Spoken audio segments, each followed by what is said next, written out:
High school sports, we've got it covered. Overtime starts now.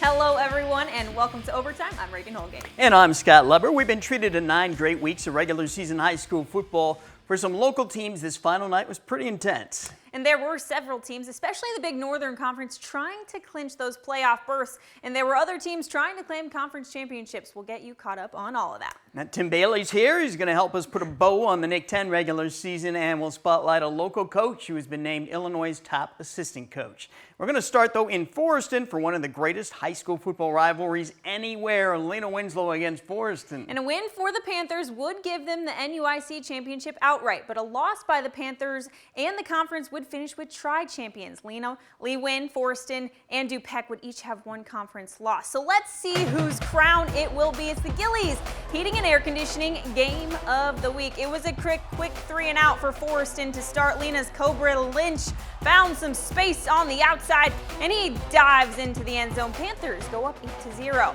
Now we have to give a shout out to this Lee Win defense. Tanner Kemple quick off the line on an absolute tear with that TFL. And this rivalry gets everyone out, folks. Not an empty seat in the house tonight. The Cardinals were driving to close out the first half, 4th and goal with 12 seconds left, and Lee Win gets the stop. That's momentum shift, no score, and we go into the halftime with Panthers still up 8-0. And we've seen this one a time or two, right? Gage Dunker gets the handoff up the middle, and he's headed for the house. Touchdown for Dunkdown, and it's 16-0, Lee Win. The Cardinals were finally able to find the end zone halfway through the third quarter. Owen Mulder barrels his way across the goal line, but Forreston still trails 22-8. And you won't see either of these teams go through the air too often. But here you go, Lena's Jake Schumacher does, and he's got Quinn Rodabaugh wide open downfield with a nice grab and a Panthers first down. That drive ends in another diving touchdown run from Lynch to make it 28-8 with less than 7 minutes left. And Dunker really didn't do enough tonight, so here he is with another touchdown to ice this game out. He had over 200 rushing yards with 3 touchdowns. And it was all Lena in this one, folks. Panthers win 36-8 to finish with another perfect 9-0 regular season and the NUIC conference title. It means everything. We work, like I said yesterday, we're a week-by-week team, and to finally come out 9-0 right before playoffs is great. It feels amazing. Another year of champions. Can't wait. Playoffs coming up. We're all hyped up, and we're ready to go. Congrats to them. Also in the NUIC, no final in that Stockton game. EPC a winner over Dakota 28-8. And we've got Fulton blowing out West Carroll 66-0. Coming up next after the break, we're going to have another great rivalry matchup for you. Byron against Stillman Valley. And North Boone and Dixon battle it out for second place in the Big Northern.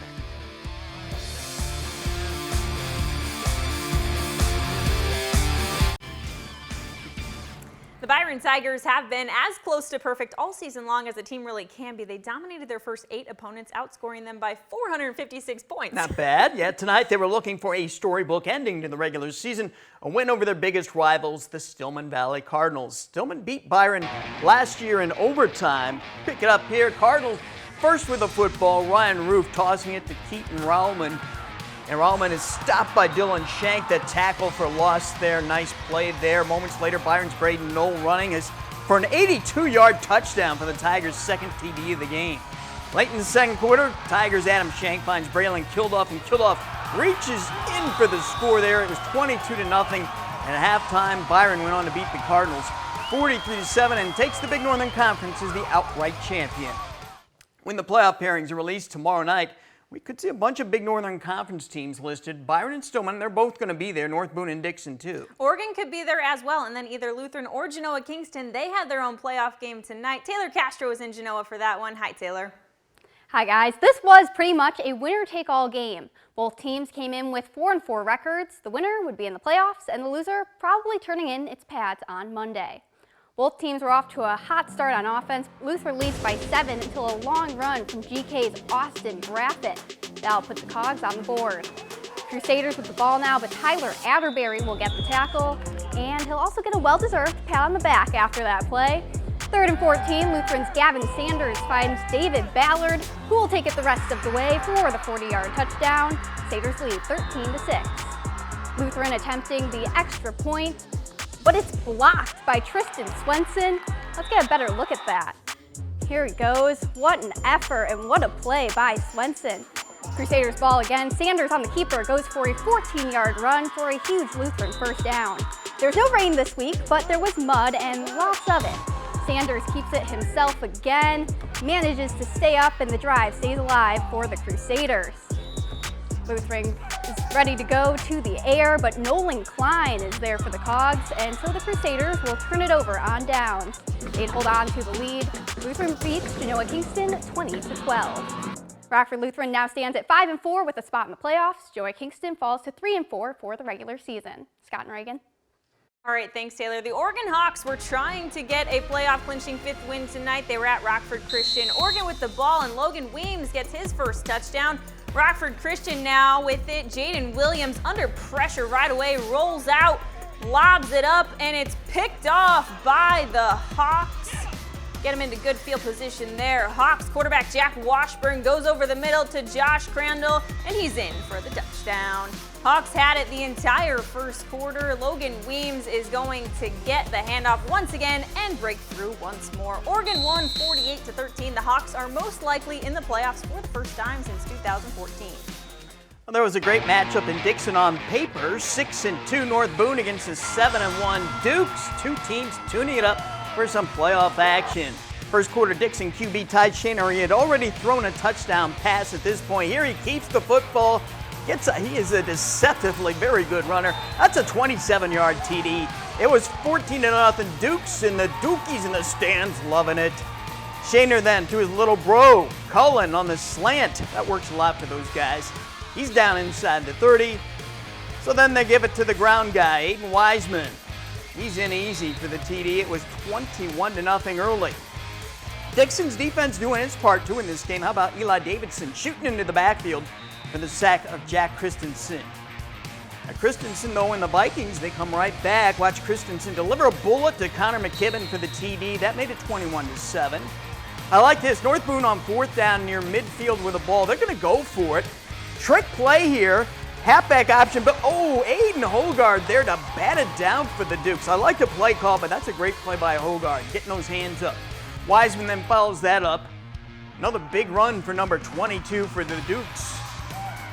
And that'll set him up for another TD. Watch here.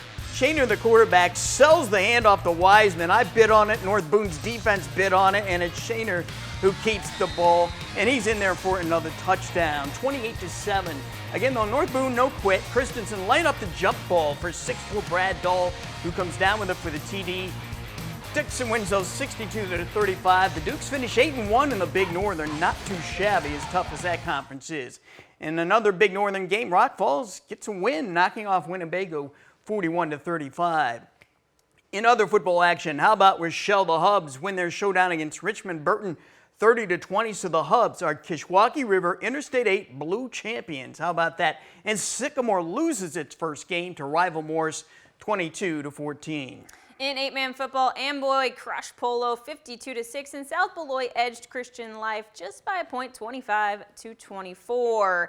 St. Anne defeated Ashton Franklin Center 48-20, and Hiawatha lost to Peoria Heights 40-24. Our spotlight story is coming up shortly on a local football coach who has big plans for a trip in December. But next, the final Friday of Nick 10 action played out tonight. Could Hana finish off an undefeated regular season? Tim Bailey joins us for that and more.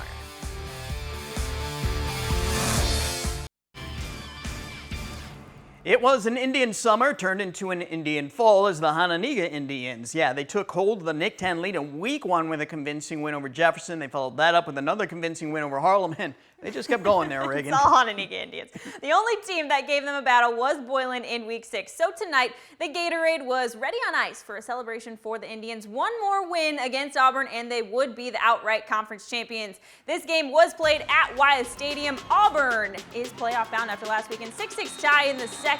Isaiah Hui will grab the lead for Hananiga.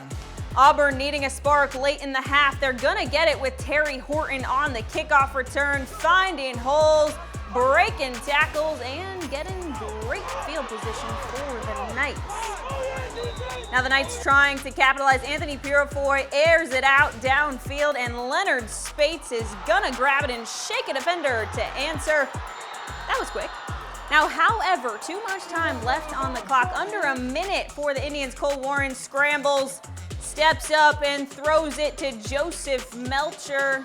Hey, you're gonna have to tack on a face mask call there, and that'll add some extra yards. Eston Fichter now with the handoff, and he will fight to the goal line. That's a touchdown. Hana was up 7 at the half. Auburn ran out of gas, though, as the Indians added 21 more and answered points to take it 40-12. The Indians at 9-0 are outright conference champs. It's very satisfying, but tonight we did not play our best football. You know, it's a little bittersweet because we could have done better. I know it was 40-12, but none of that matters if we don't do it in the playoffs. You know, I mean, winning the Nick 10 championship, crushing every other opponent in the Nick 10 is huge for us, yeah, but it doesn't mean anything if we don't do it in the playoffs. But it's very satisfying to know like how good we are, but it's not over. It's so satisfying, especially coming off of last year. It's even the off season, just working myself off, like in the lifting room, weight room, just in the team together, and losing to Boylan and Belvedere North and coming out and just clearing the conference, it feels great. Last season, I think, was kind of a precursor to this one. We knew that these guys were a special group. We knew that they had a lot of talent. For them as juniors to get stronger and more physical and to learn the game a little bit more, I think that was outstanding for their senior season. They just did a great job this season. Yeah, congrats to them. Well, the Boylan Titans wanted to end the regular season on a strong note. They hosted Freeport. Peyton Walker there with the interception to Mickey Hernandez. Pretzels get into the Titans' red zone, but Peyton Walker going to get picked off by Mickey Hernandez here. And here come the Titans on the run. Big run there before being shoved out of bounds. That was Donovan Hansard. Later, Connor Dennis rolling out, gives it to Hansard again on the run here, and he is in there for the touchdown. It was 7-0. Let's see what we got coming up next. I'm going to be as surprised as you to see what's coming up next. Is that it? No, we've got more. It's Dennis throwing the football, and it's caught there and out of bounds, but they're knocking on the door for more points. It's Austin Alonso here on the handoff. He had a big night tonight. Alonso was in there for the touchdown. Boylan all over this one, 42-0. Also in the Nick 10, Belvedere North beat Guilford 24-14, and Harlem cranked it up in a 57-8 win over Belvedere. So here's a final look at the Nick 10 standings. Hana gets the crown and a perfect regular season. Boylan finishes alone in second place. Belvedere North takes third. Harlem claims fourth place, and the Auburn Knights finish on the top half of the conference in fifth at 5-4. All right, the man who lives for Nick 10 football and the man we all live to hear from, obviously, Tim Bailey. He joins us now. You know, Hana didn't let off the gas tonight at Auburn, but maybe a questionable halftime score there, 19-12. We weren't expecting that. You know, we heard a lot from them in what they wanted to do, you know, preseason, obviously outright championship. What did you see from them tonight, and just how hard is it to run the table like they did in the conference this year? Well, you know, big congrats to Hana. They've done a phenomenal job all year. You know, there's a reason why they're the Nick 10 champions, because they've executed on both sides of the ball, well-coached team, and they have playmakers. But to answer your question, you know, tonight, you know, it was sort of shaky in the first half. You know, 19-12 halftime. Auburn played really well. You know, Hana came out second half, different team. During halftime, I was near the sideline where they took their halftime break at, and one of the coaches came out and he was galvanizing the guys and just, you know, told me, why are we playing to their level? So they came out second half, put together a good drive, and then from there on, second half, it was pretty much all Hana. Auburn had no answer for Hana tonight. Yeah, I don't think anybody from Hana was at all satisfied with their performance tonight. Now, Auburn, from their perspective, they knew it was a tough assignment. So what, if anything, does this game do for the Knights as they go into the playoffs? Does it help them get better, or is it maybe a momentum loser or a confidence loser? I think it helps them actually in the long run, because, you know, they played a really good team tonight in Hana, and Hana is going to be a high seed in that 7A class. So Auburn's got to be feeling really good about really how they played in the first half. Second half, they didn't play too well. What Auburn needs to do, they need to come back, you know, watch film, correct their mistakes, and be ready for the playoffs. I mean, no one's 5-4 in the playoffs. It's 0-0. I mean, you're 0-0. No one's won a game. No one's lost a game yet. So Auburn has life. I think they have a chance. They just need to come back now and just clean these mistakes up that they made tonight. And I think they can actually stay in a game in the playoffs.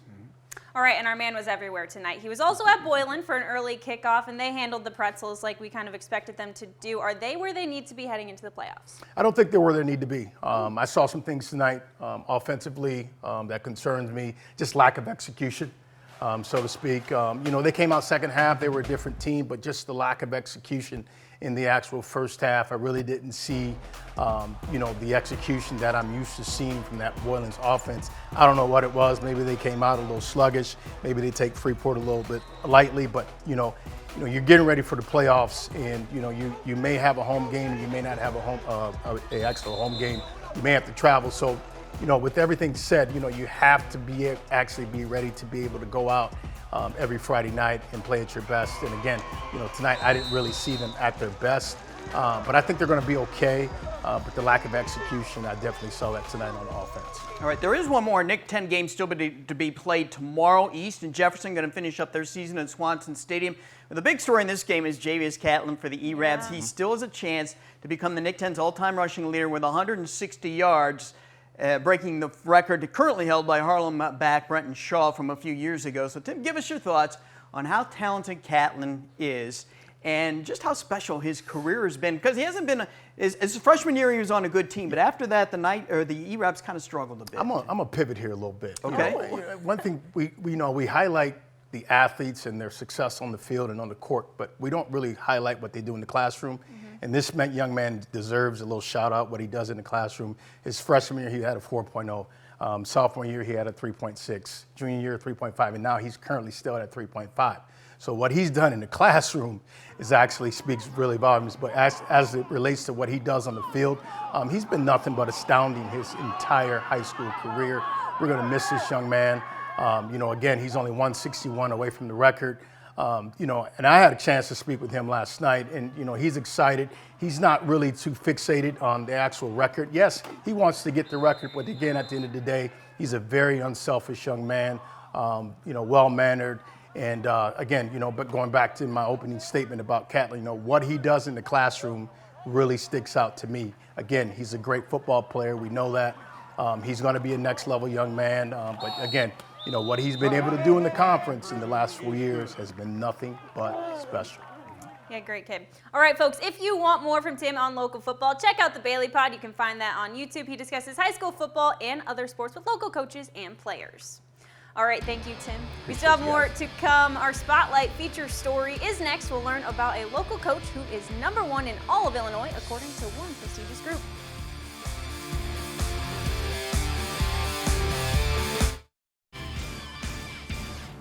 Head coaches of our local high school football teams could not get the job done without the help of capable assistant coaches. And one of the top assistants is at Byron. And one organization is recognizing him as the best in the entire state of Illinois. That's tonight's Spotlight segment, brought to you by Benchmark Exteriors. Good. Here you go. Ready? Hit. Eric Yearley has been on the football coaching staff at Byron since 2003, just after he finished up his education at NIU. He got to Byron just in time to work under legendary football coach Everett Stein, the man Byron's football field is named after. I was able to spend 1 year on the varsity staff with Coach Stein as a student teacher, and really learned a lot more about football besides the X's and O's and how to build relationships with kids. See the backfield through the tackle. Don't just stare down the ground, Kilda. Back in April, Yearley was named the Broyles Assistant Coach of the Year in Illinois in high school football by the Downtown Rotary Club in Little Rock, Arkansas. The award is named after the late University of Arkansas coach Frank Broyles. For years, the Rotary Club there has named a College Assistant Coach of the Year. The award has now been expanded to include high school assistant coaches in various states. In December, Yearley will travel to Little Rock for the awards banquet. We get to go when the NCAA does their end of season coaching awards, and then they honor us. We get a ring and some cool stuff like that. Yearley was nominated for the award by Byron head football coach Jeff Boyer. There's a lot of guys on my staff that I could nominate and say that they should be assistant coach of the year. But Eric, he's just done a great job over the years. Your feet moving, so it should go boom, 1, 2, peek. Yearly is Byron's defensive line coach and running backs coach, and he's in charge of special teams. He demands perfection out of us. He demands us to work as hard as we can no matter what. I'm not the yes man, that's for sure. My job's kind of to push Jeff and ask him tough questions, and push Sean on defense and ask him tough questions, and that's why we end up with a good product. Yearly carries out his football coaching duties while also handling the reins as the head coach of Byron's girls varsity basketball team. The Lady Tigers were second in the state last season. Byron won back-to-back state championships under Yearly in 2016 and 2017. So how does he pull all of it off? We have good kids. That's really it. My girls in basketball, they know it's 6 a.m. practices for about 4 weeks. I think that's kind of the big reason why I've got this award too, is Jeff knows my commitment to both programs and kind of sees that. Yearly says his Broyles Award is really a team award. It's just a byproduct of the success we've had here, and Jeff and Sean are great coordinators, offense and defense. So when you have guys like that, good leadership, stuff like this kind of happens. Yearly is a very busy guy when football season merges with basketball season. Yeah, now he has to carve out a couple more days in his schedule in December for that banquet in Little Rock. We'll be right back. It's an Ableton Auto Group play of the night. Back to Forreston. Huge touchdown run here from Gage Dunker. He does it all, and that is our play of the night. Have a good night, everybody, and a great weekend. We'll see you next time.